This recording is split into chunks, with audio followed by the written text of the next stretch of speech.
নমস্কার বন্ধুরা, শর্মিলাস কিচেনের একটি নতুন পর্বে সবাইকে স্বাগত। আজকে আপনাদের সাথে শেয়ার করতে চলেছি এঁচোড়ের কালিয়ার রেসিপি, যার স্বাদ মাছ মাংসের স্বাদকেও কিন্তু হার মানাবে। একদম অনুষ্ঠান বাড়ির মতন এই এঁচোড়ের কালিয়া তৈরি করবার জন্য চলুন রেসিপিটি দেখে নেওয়া যাক। এখানে আমি 500 গ্রাম এঁচোড় নিয়ে নিয়েছি। এঁচোড়ের খোসা ছাড়িয়ে এঁচোড়টাকে এরকম টুকরো করে রেখেছি। এরপর এঁচোড়টাকে একটা প্রেসার কুকারের মধ্যে নিয়ে নিচ্ছি সেদ্ধ করবার জন্য। দিয়ে দিচ্ছি এর মধ্যে পরিমাণ মতন জল,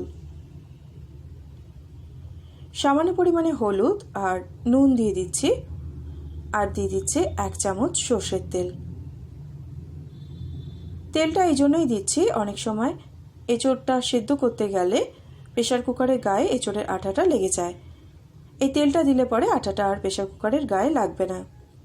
প্রেসার কুকারের ঢাকা বন্ধ করে 2টো সিটি দিয়ে সেদ্ধ করে নিলাম। তারপর এরকম একটা ছাঁকনির মধ্যে রেখে জলটাকে ঝরিয়ে নিয়েছি। এবার কড়াইতে দিয়ে দিচ্ছি 3 টেবিল স্পুন সর্ষের তেল। তেলটাকে ভালো করে গরম করে নিয়ে এরপর এঁচোড়টাকে ভেজে নেব। এঁচোড় সেদ্ধর সময় নুন আর হলুদ দিয়ে সেদ্ধ করেছিলাম, তাই ভাজবার সময় আর নুন হলুদ দিলাম না। এঁচোড়টাকে এরকম লাল করে ভেজে তেল থেকে তুলে নিচ্ছি। এরপর ওই তেলের মধ্যেই দিয়ে দিচ্ছি 2টো মিডিয়াম সাইজের আলু। আলুর খোসা ছাড়িয়ে আলুটাকে এরকম ডুমো করে কেটে রেখেছিলাম। নুন হলুদ দিয়ে আলুটাকেও লাল করে ভেজে তুলে নিতে হবে।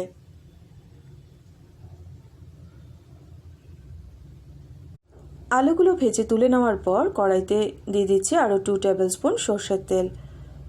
এবার দিচ্ছি 1/2 টিস্পুন সাদা জিরে, গোটা গরম মশলা, এর মধ্যে আছে দারচিনি, লবঙ্গ এবং ছোট এলাচ। দিয়ে দিচ্ছি একটা শুকনো লঙ্কা এবং একটা তেজপাতা ফোড়ন। ফোড়নটা একটু ভাজা ভাজা করে নিয়ে এর মধ্যে দিচ্ছি এবার 2টো মিডিয়াম সাইজের পেঁয়াজ বাটা। পেঁয়াজ বাটাটাকে ভেজে নিতে হবে।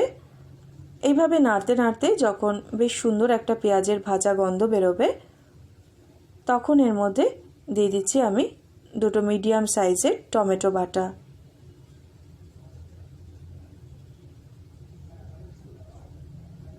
দিচ্ছি 1 টেবিল স্পুন আদা রসুন বাটা, স্বাদ অনুযায়ী নুন, 1 টিস্পুন হলুদ গুঁড়ো, 1 টিস্পুন লঙ্কার গুঁড়ো, 1 টিস্পুন জিরে গুঁড়ো এবং 1 টিস্পুন ধনে গুঁড়ো, আর দিয়ে দিচ্ছি 1 টিস্পুন কাশ্মীরি লঙ্কার গুঁড়ো। এটা সম্পূর্ণ কালারের জন্য দিলাম।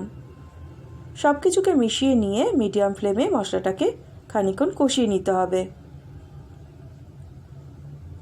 এবার দিয়ে দিচ্ছি 2 টেবিল স্পুন খুব ভালো করে ফেটিয়ে নেওয়া টক দই। টক দইটাকে দিয়ে মশলাটাকে বেশ ভালো করে কষিয়ে নিতে হবে। মশলা কষাতে কষাতেই এখন ভেজে রাখা আলু এবং এঁচোড়টাকে দিয়ে মশলার সাথে আরও খানিকক্ষণ কষিয়ে নেব।